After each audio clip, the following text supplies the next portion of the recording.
सर्वप्रथम अपने लाडले भाई को आमंत्रित करना चाहूंगी, तपस कुमार अग्रवाल जी को, कि वो आए और अपनी रचनाओं से अनुग्रहित करें।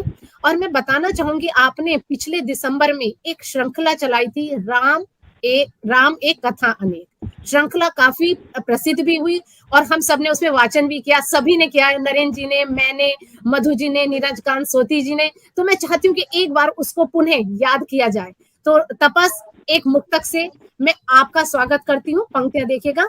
राम सब में राम सब के राममय संसार हो, राम सामान्य हो सभी का, राममय व्यवहार हो।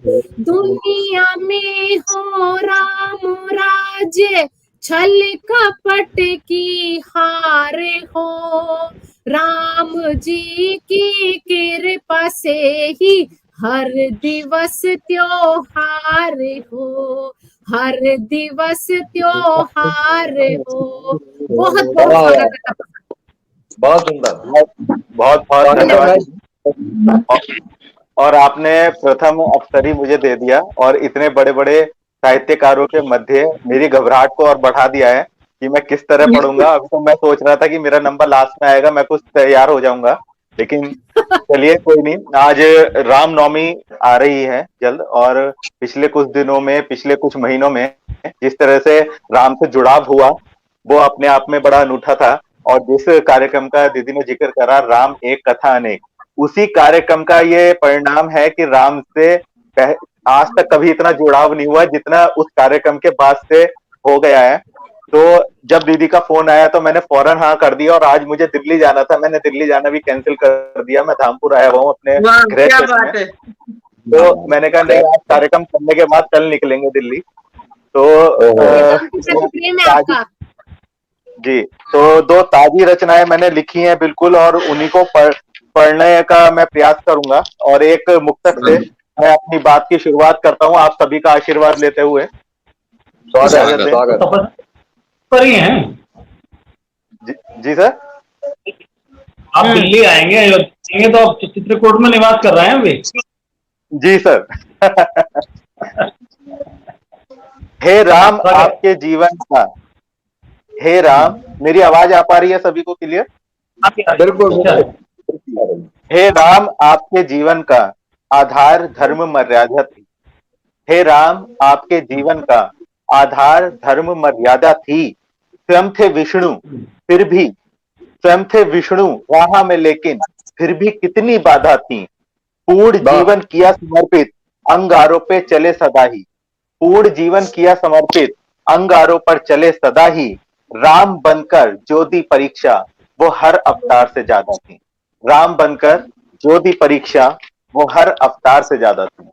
एक छोटा सा गीत आप सभी के मध्य रखने का प्रयास कर रहा हूँ। रामनवमी के शुभ अवसर पर इस कार्यक्रम का आयोजन किया गया है। एक छोटा सा गीत। स्वागत। दशरथ नंदन रघुकुल भूषण, जनक दुआरे आए खड़े हैं। मैं तीन प्रसंगों को इस गीत में मैंने डालने का प्रयास करा है। एक राम और सीता का विवाह, दूसरा उनका वनगमन, और तीसरा रावण का वध। इन 3 मुख्य प्रसंगों को मैंने इस गीत में ढालने का प्रयास करा है। दशरथ नंदन रघुकुल भूषण, जनक दुआरे आए रहे हैं। जाने की छुप छुप देख रही हैं, मन में ऐसे भाए रहे हैं। कितने युगों में संयोग बना है, कितने युगों में संयोग बना है। देवता भी हर्षाए रहे हैं। आज की बेला है कितनी पावन, राम सिया को पाए रहे हैं। आज की बेला कितनी पावन, राम सिया को पाए रहे हैं। अगला बंद है वन देवी को, वन देवी यानी सीता, वंदे जानकी को संग में लेकर रघुवर दंडक वन को चले हैं। चुनकर पथ के सारे कंकर भ्राता लक्ष्मण आगे बढ़े हैं। सीता पतिव्रत की शक्ति से, सीता पतिव्रत की शक्ति से राम सहज असुरों से लड़े हैं। सीता और लखन के कारण राम स्वयं श्री राम बने हैं। सीता और लखन के कारण राम स्वयं श्री राम बने हैं। बहुत सुंदर। अंतिम बंद है। लंकापति यूं तो था महापंडित, लंकापति यूं तो था महापंडित, राम को पहले ही मान गया था। हमें लगता है कि उसने राम का मतलब राम के प्रति इस तरह की निष्ठुरता दिखाई और राम को वो समझ नहीं पाया, लेकिन वो बहुत बड़ा ज्ञानी था, बहुत बड़ा पंडित था। वो पहले ही सब कुछ जानता था कि मेरा उद्धार इन्हीं के हाथों होना है। लंकापति यूं तो था महापंडित, राम को पहले ही मान गया था।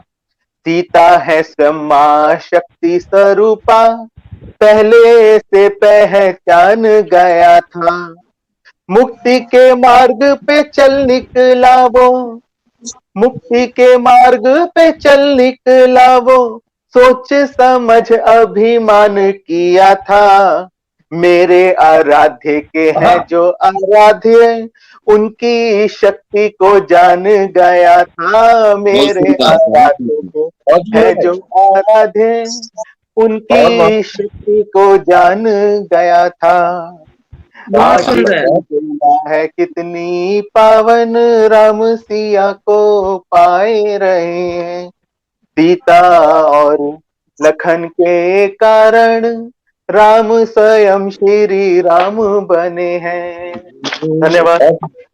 बहुत सुंदर भाई साहब। बहुत सुंदर, बहुत सुंदर, बहुत बहुत बहुत धन्यवाद। और एक और छोटी सी रचना बस मैं पढ़ूंगा और फिर आप सबसे इजाजत चाहूंगा। स्वागत बहुत स्वागत है। ये एक प्रश्न है, ये एक प्रश्न है और ये प्रश्न मैं शायद श्री राम से पूछ रहा हूँ या फिर इस पृथ्वी से, इस युग से पूछ रहा हूँ। तो उस प्रश्न का हल ढूंढने का प्रयास कर रहा हूँ। जिनको मैंने पल पल पूजा, जिनको मैंने पल पल पूजा, मन कर्मों से रहा जुड़ाव। जिनको मैंने पल पल पूजा, मन कर्मों से रहा जुड़ाव, जिससे श्वास का आना जाना, जिनसे सबसे अधिक लगाव, वो मर्यादा पुरुषोत्तम क्या फिर धरती पर आएंगे? क्या राम कभी मिल पाएंगे? क्या राम कभी मिल पाएंगे? और क्यों चाहते हैं कि राम दोबारा से अवतार लें? हम सभी की ओर से पूछ रहे हैं आप जी। और क्यों चाहते हैं कि राम दोबारा आए या उनको क्यों आना चाहिए? जी। जिसने ताड़ का खर दूषण से इस धरती को किया सुरक्षित, जिसने ताड़ का खर दूषण से इस धरती को किया सुरक्षित, अहिल्या को दिया मुक्ति मार्ग, जो सदियों से थी अभिशापित। सुग्रीव विभीषण जैसे पीड़ित अब किसकी शरण में जाएंगे?